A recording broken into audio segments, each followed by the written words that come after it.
Hey y'all, it's Indigo here, back with another round of Grand Arena Championships. I didn't get to do a video for my last round 3 of last week. I did end up winning that round, but some of my footage was corrupted and it was like a whole chunk of the middle of all the good battles, so it was like there was no point. I only had the beginning and end and it was all just generic kind of stuff you've seen before. But hopefully this one will be at least a little bit better. The problem is, as you can see, it is an auto set defense.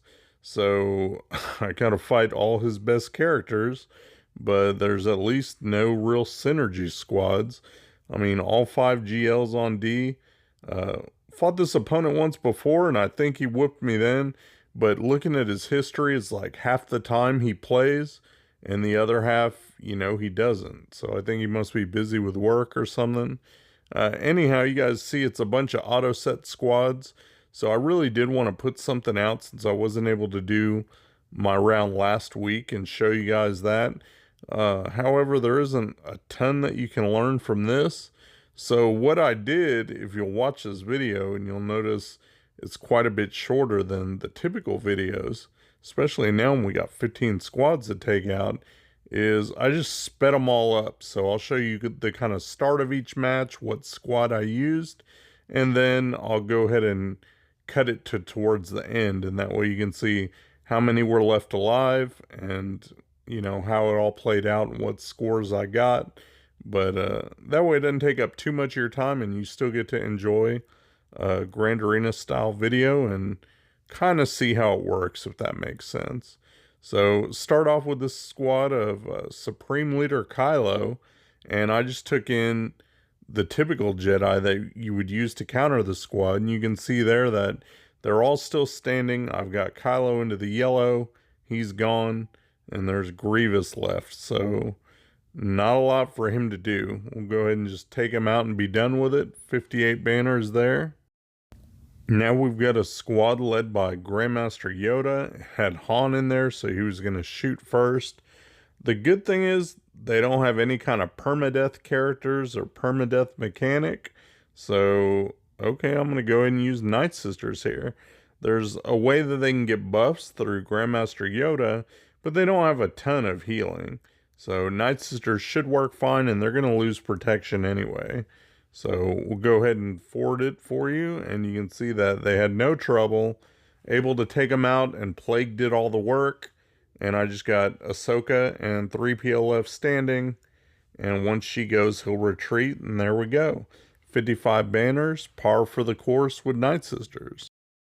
Next, I took my Junkie Padme team against this weird hodgepodge with Jedi Knight Anakin lead and Moff Gideon.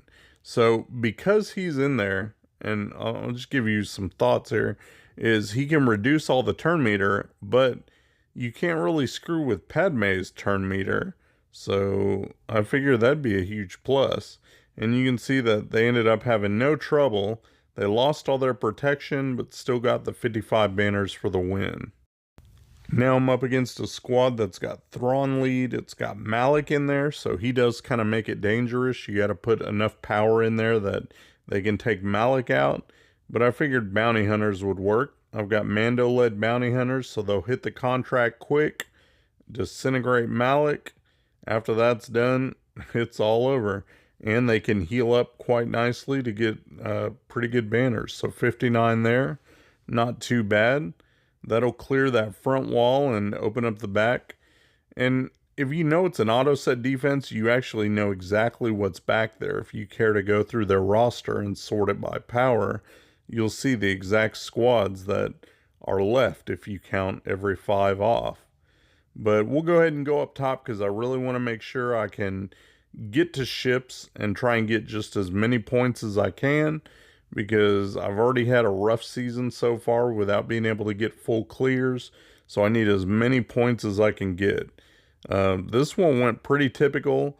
It's C, and even though he's got some decent characters with him, it really doesn't matter when you use Imp Troopers. Once they get going, they only care about getting the kills so they can get a turn meter boost, and everything after that really doesn't matter. So I went with the Imp Troopers. They do their thing, get a kill. Easily was able to knock out C after they had enough turn meter and damage. And it's just not a problem for them to get through and do what they do. So plenty of damage with these Imp Troopers. They're all healed up as much as they're going to be. I ended up getting 58 banners there. That was good enough to get rid of a GL. Now I'm going after his Ray. And you play that pretty much the same way. I took in a full Sith team with C and Watt because I figured this team has a lot more staying power since they had the Brood Alpha and the Brute. And so I wasn't able to get around and do much damage to Rey. And I'm glad that I brought extra characters because they helped absorb those extra whirlwinds and the extra ultimates that I had to survive through. So I was still able to win even though it wasn't pretty banners. Now I got JMK against his, and look at that. Just 60 banner win there. So I'm flying through these so you're not bored with, you know, that it's a hodgepodge of characters and everything. I did a mirror of JML, but since I got lucky and he's got no other Jedi on his team, they really don't hold a candle to my team that does have synergy and all the pieces of the puzzle. So another 60 banners there, and that's done with that wall. That opens up his ship.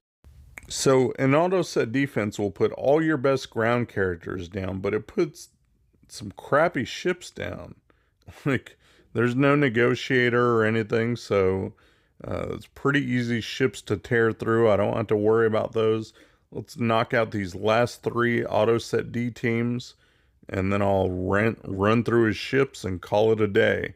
So I took Rebels up against this weird BB-8 lead. He's got Chupio though, so there's some droid synergy there, but it wasn't enough to matter. These Rebels just made quick work of it, tore through it with no real problems. 60 banner win there. Next up is my Atreya team versus this team he's got here, Watt, Vandor, all kinds of stuff. But I've got Triumvirate with Thrawn and Vader because I've got all these good characters, so I might as well go ahead and use them. So they just do their thing like normal. Maybe it would have been more effective with an EP lead or a Vader lead, but I was still able to get through and not really struggle on this. There was no danger of losing, and I got 58 there. And then this last team here, went ahead and took in my Supreme Leader Kylo and just full first order. Again, no danger of losing. I didn't need to risk a solo or anything, and I just steamrolled it for 60 banners. There's my promotion from Bronzium to Chromium, so I got that. That clears off all the ground squads. I just got 2 junky fleets to go through, and I got no problem with those. I've got Negotiator, my own Malevolence. I was thinking about using Rebels. I didn't end up doing it. I used Negotiator against Malevolence and got 66 banners there. And then I turned around and used my own Malevolence against his other fleet, and I ended up with 63 banners there. So all in all, a pretty good score for me this round. As I expected, my opponent didn't go at all. Didn't even attack or try, so I mean, that's what I figured, and that happens when you get an auto D, so it sucks, but it is a win for round 1. I'll take it, and we'll see you guys in round 2. Thanks for watching my video, guys. If you enjoyed the video, please give me a thumbs up, subscribe, share your comments down below, and hopefully you'll check out my other videos on my channel. Peace.